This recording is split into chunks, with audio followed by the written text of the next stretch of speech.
Hi guys, welcome on this channel. This reading is for Aries. Your energy at this time, Aries.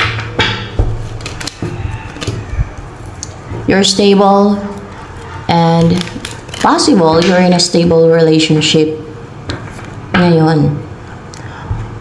Or baka may partner ka na, or meron ka ng asawa, or engaged. Positive yung buhay mo ngayon. And more information sa'yo, Aries. Hala, merong nandi-destroy sa'yo ngayon. Ano itong nandi-destroy sa'yo ngayon? Pwede ding ending yan. Pwede ding King of Wands itong nandi-destroy sa'yo ngayon. Goal-driven and positive, charismatic. Anong klase ng distraction to? Anong klase yung nandi-destroy sa iyo? Ano yung dini-destroy sa iyo ngayon? Ni King of Wands na yan. Your fortune, your luck, your money, your finances. Para malasin ka daw. Ganyan. Your finances, your abundance, yan ang inaatake niya, yan ang dini-destroy niya. Or your, pwede ding destiny, your luck talaga. So, ano pa yung dinidestroy ni King of Wands sa'yo ngayon?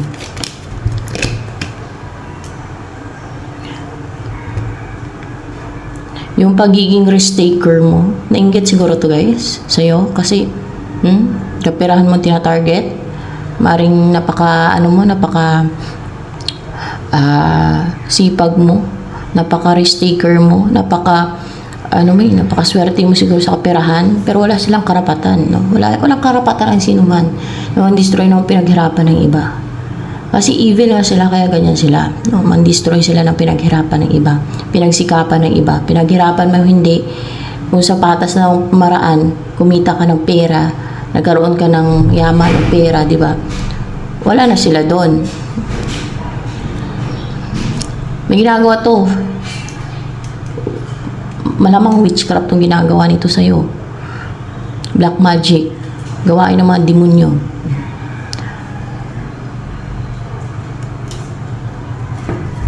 The Fool. Para hindi ka maging risk taker, hindi ka makapag-take ng risk. Gusto ka niyang limitahan, gusto ka niyang kontrolin. Gusto ka niyang pigilan na mas lalo pang umasenso o yumaman, Aries. So,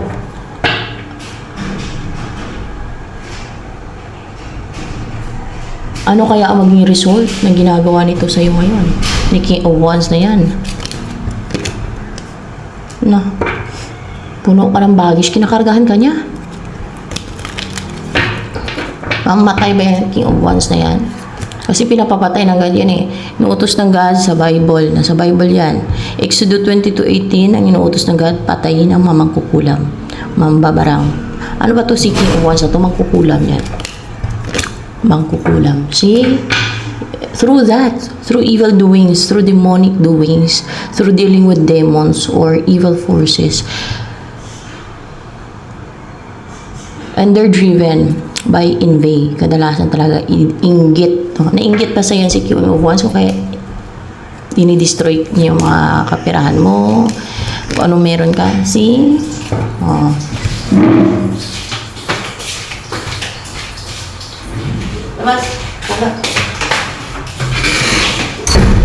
Sabi ko kadalasan yan, mga naiinggit yan sila Tapos pwede ka pang baliktarin yan. Kunwari, na-control na yung isip mo because na-experience ko yan pero Libra ako ha. Hindi ako Aries.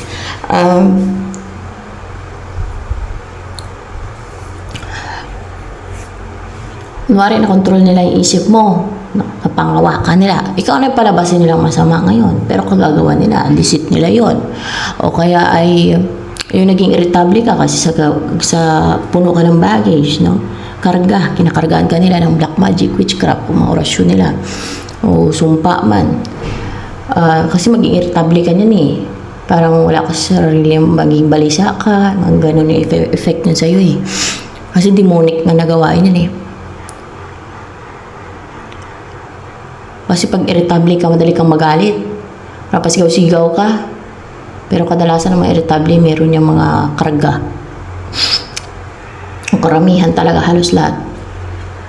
Ikaw na yung palabasin nilang masama kasi sila tahimik lang. Wala namang namiminsala sa kanila. Sila ang namiminsala. Tapos sabihin nila kakarmain sana. Tapos gagawin kanila lalo ng mag-retaliate pa yan sila. Gagawin kanila lalo ng witchcraft para i-destroy ka ng tuluyan. Basta ganun yan sila. Wala yan silang konsensya, wala yan silang awa. Kasi nga, alagad sila ng diablo. Pero sa kabila, papatay din ng God yan.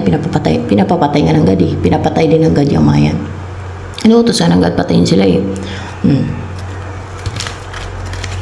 Sa bilang buhay yan, impyerno ang bagsakan ng kaluluwa nila. Bakit ko nasabi? Nasa Bible. Doon daw sila itatapon ng God sa impyerno, sa lake of fire na may sulfur. Yeah. Kung ano man na yung ginagawa nila sa inyo, sila din ang kawawa sa kabilang buhay. No? Tawang-tawa sila na kinawawa kayo. Kinakawawa nila yung mga biktima nila na mga gumagawa ng kadimonyo ng witchcraft. Mas kawawa sila. Kasi eternal ang paghihirap nila dun sa kabilang buhay. Eternal ang parusa sa kanila ng God sa kabilang buhay. So, yan. Akala nila ng biktima sila. Nakapaminsala sila namang kinaingitan nila. They can get away with it na hindi sila parusahan ng Diyos. Paparusahan sila ng Diyos ng tunay na kamatayan, which is impyerno. Mai-impyerno yan sila. So, ayan guys. At yan naman ang nakasaad sa Biblia, di ba? Parusa ng Diyos sa mga gumagawa ng ganyan, sa mga ganyang klase ng tao. Demonyo pala yun guys, hindi na yung tao. Hindi kasi yan sila sa Diyos. Hindi yan sila sa Diyos. Sa demonyo yan sila. Tao man ang katawan nila, demonyo ang budhi nila. Demonyo ang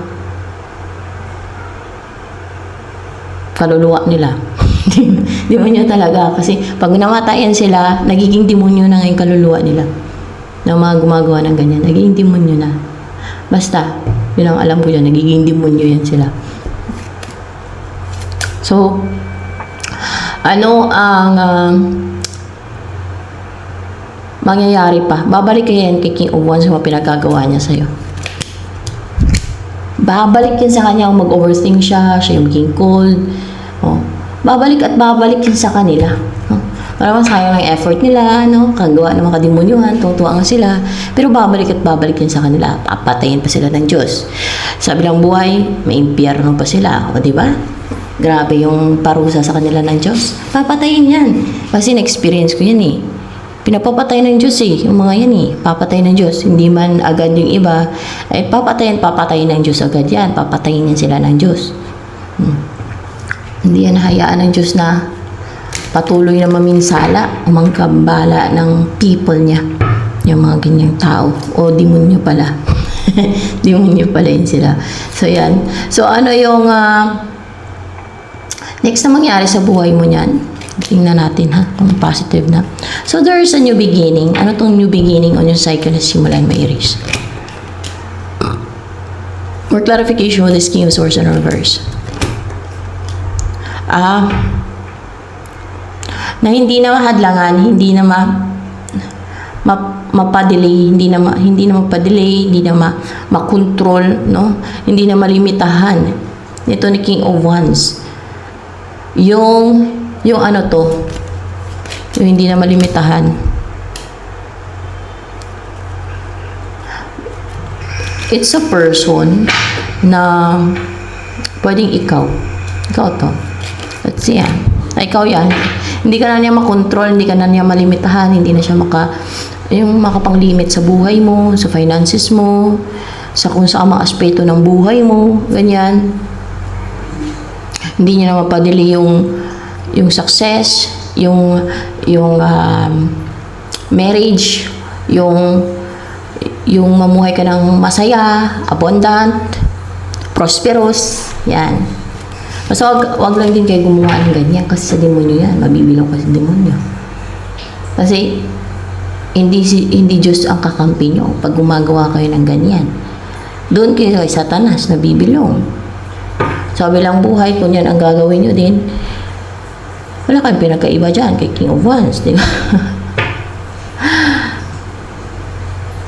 Satanas na hawak ng kaluluwa ninyo pag namatay kayo, di ba? Kung yan ang gagawin ninyo, kung yan ang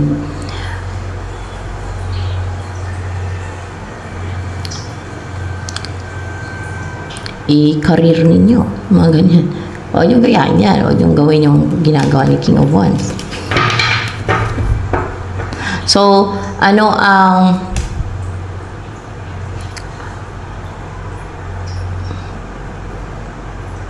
mission mo? May mission ka ba na binigay ang God? Meron. Meron kang mission. Meron. Ano itong mission mo na binigay ng God sa'yo? Tingnan natin ha.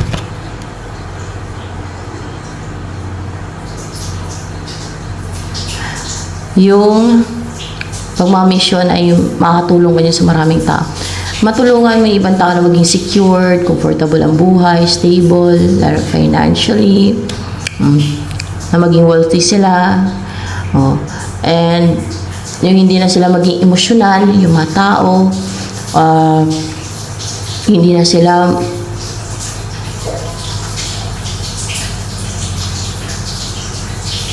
maging mahina, yan ganyan.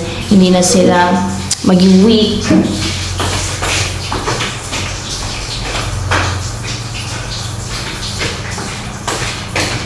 Na hindi na sila magpadala sa emosyon nila. Yan. Na maging intelligent na sila, no? Kasi merong Queen of Pentacles dito. Maging intelligent na sila. Hindi na sila magpadala sa emosyon nila. Kasi yung mga taong mga nagpapadala sa emosyon, madaling ma-manipulate, madaling makontrol, no? Kaso lang, kung may palipad hangin, talagang nakukontrol nga, lalo pagka natatablad. Parang naging irritable na mamanipulate yung isipan eh. Pero kung wala naman, ay alam mo yung ano sila, yung intelligent nag-isip. Yung isip na lang sinusunod nila, hindi yung emosyon nila, hindi yung bugso ng damdamin nila. Hindi sila nagiging mahina. Hindi sila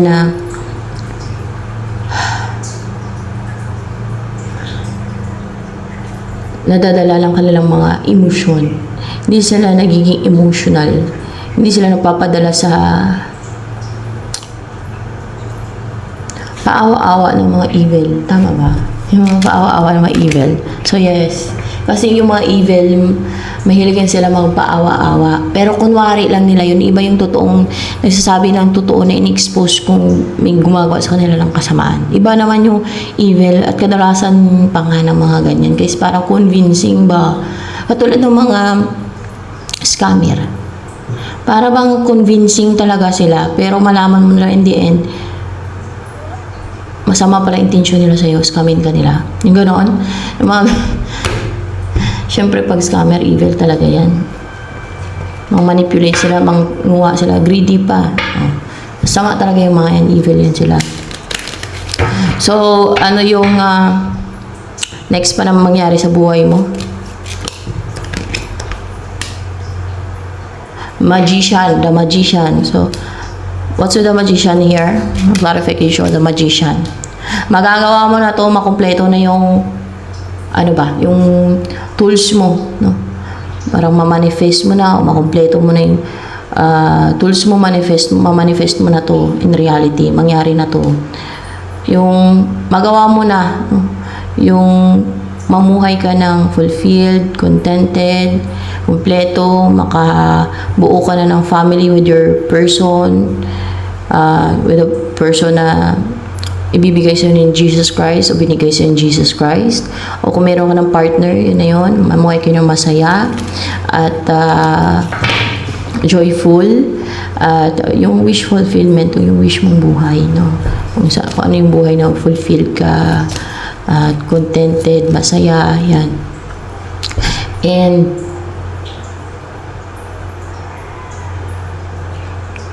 Ano pa yung mission mo from God? Binigay ng God sa'yo. Temperance, healing to eh. Manghil ka. Manggamot ka ba? Manghil. Manghil ka. Ganyan ang mga mission from God, guys. No? Tutulong ka sa mga people of God. Yan. Maraming tao.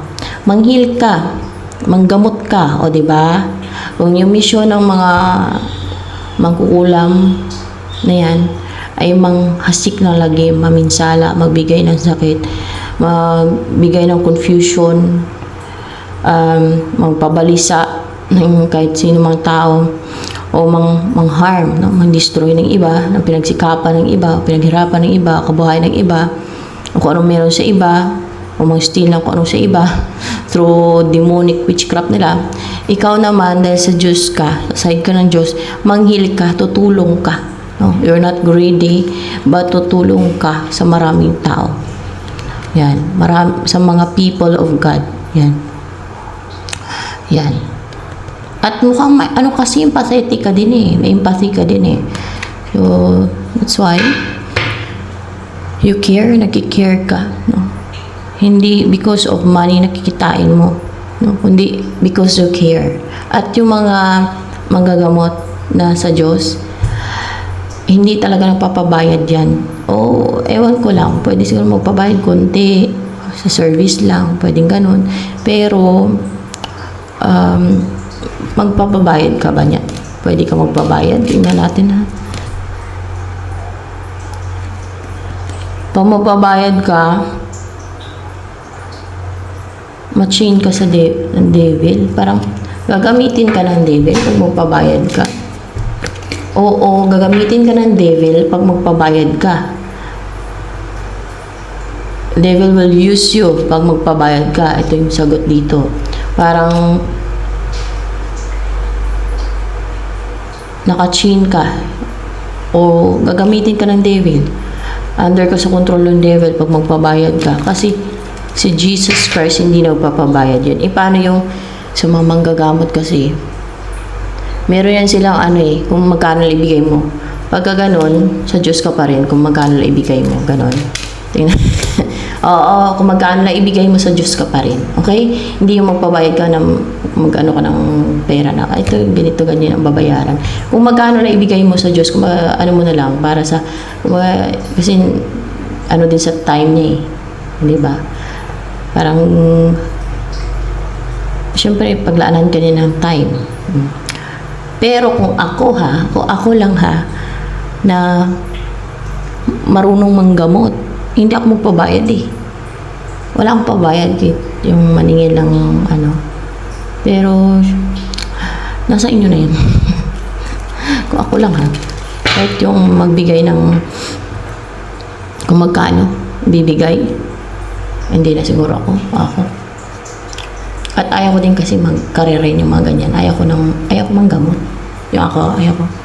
Yung ano lang yan, nag-aaral man ako niyan, mga ganyan-ganyan, ng gamot-gamot. Hindi yung mga, guys hindi yung katulad ng sa mga albularyo Yung mga nadidiscoveryhan ko lang. Yun na lang. At minsan yung mga orasyon ng mga albularyo, ginagaya-gaya ko din dati. Pero hindi na ngayon. Mga panggamot. Kung ako lang, yung ano lang, yung mga sa akin lang, gano'n, sa family ko, yun. O kung may kailangan, natulungan, yun sa akin. Yun lang. Pero yung career rin yung panggagamot, ayaw ko ng ganun yung sa akin. Pero ikaw, mission mo to eh. Pero, mission mo yan, walang magawa dyan. Aries. Kahit bigyan mo lang ng time na konti para makatulong ka. Yan. So, ayan, para ma-heal mo sila. Ano nga ba ang gagawin mo? Paano ka manggamot? Tingnan natin kung paano manggamot, no? Yung sa side ng God, no? Yung may mga mission from God na manggamot. Paano ba ang gagawin mo? mag-cast out ka ng demons. Tingnan natin. Yes! Mag-cast out ka ng demons, jinns, Satan, devil. Mag-cast out ka ng unclean spirit. Paalisin mo sa katawan ng tao kasi yung nagbibigay ng sakit sa kanila eh. Yung mga ganyan. Paano mag-cast out? Tingnan niyo yung si Catherine Crick. Ganon mag-cast out. Ganito sample. In the name of Jesus, umalis ka sa katawan niya. Hindi ako expert yun. Basta itaboy niyan. Yung mga masamang espiritu. Kasi yung alam ko lang sa akin, confident talaga ako kasi alam ko nag-work, papantahin daliri ng yung may kulam ng tao o kasi malalaman pag may kulam ng tao o kulam ng elemento o demon, kung may demonyo mas katawan yan kasi di pantayin daliri hawakan ko yung ulo yan, ewan ko maalis lahat yan o nasisense impyerno sa akin, hawakan ko yung ulo, papantay na yung ulo niyan kahit kulam ng tao, kulam ng papantay. Basta papantay siya, kaya alam kong maalis yung niyan, mga evil spirit o elemento sa Ginaid lang din ako niyan yun sa akin. Pero, yun lang. Pero yung mag-cast out, yung mga ganyan, hindi ako expert yan Basta pag-aralan mo na lang yan. Malalaman mo na lang, gagabayan kanyan kung paano mo gagawin, kung paano siya maging effective. Yung words mo, gano'n. Bibigyan ng power ng God yung words mo. So yan, hindi mo magagawa yan kung ikaw ay mangkukulam. Just remind, kung ikaw ay mambabarang, kung ikaw ay alagad ni Satanas, kung ikaw ay gumagawa ng kadimunyuhan. Kailangan sumusunod ka sa kalooban ng God. Kasi representative ka ng God Tama ba representative ng God ang tawag sa'yo? Tingnan natin Ay hindi, iba pa kasi may mission ka sa God Ang tawag sa'yo, mission from God. Yeah, kasi may mission ka from God sa God ka di ba? Na-align. So, may disiplina ka sa sarili mo. Ganun yun. So, ayan. Hanggang dito na lamang, Aries.